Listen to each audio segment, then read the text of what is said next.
I-summarize ko na lang yung unang line of questioning ko.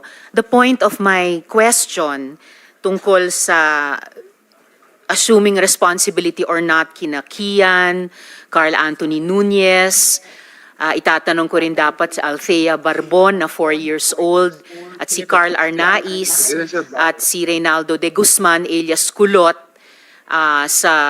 na-confirm sa Caloocan Court na the evidence was merely planted by the police. Ang point ng unang questioning ko na yon ay kung ina-acknowledge nyo o hindi na yung policy nyo caused the death of innocents. So lastly, Mr. Chair, actually may mga 100 tanong pa sana ako sa dating presidente pero na-high blood yata sila sa akin. So 2 huling tanong na lang. Una po. Yes, Mr. Chair. Ganun lang siguro kasi excited lang ako. First time ako naka-appear ng Senate.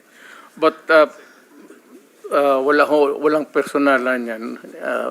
It has nothing to do with you, yung character ko. Yung boses ko lang kasi excited.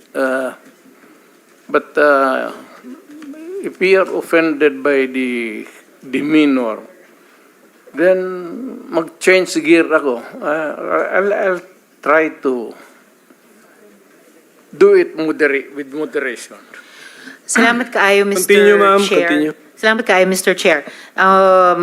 At saka, Hindi, sadali, ma'am. Mr. Ganito, Chair. and I'm addressing lahat kayo. Taga-probinsya po ako. Hindi ninyo pwede akong masumo na papaulit-ulit. Pag ginawa ninyo yan, isnabin ko kayo.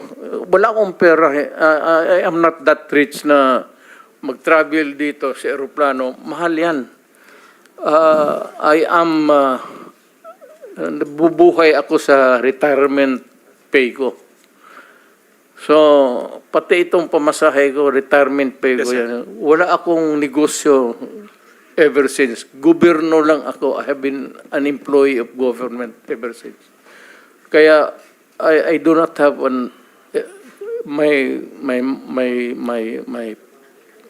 my public life is open to everybody.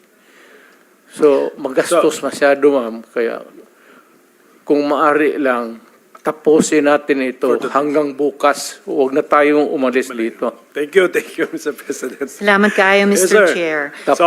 Tapusin talaga natin ito. Tapusin natin ito dito ngayon. Huwag tayong umalis dito hanggang umaga. Umabot man tayo hanggang umaga bukas.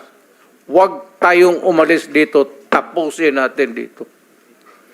Okay, Mr. President, we are prioritizing the questions directed to you. Sige. Senator Ortiveros.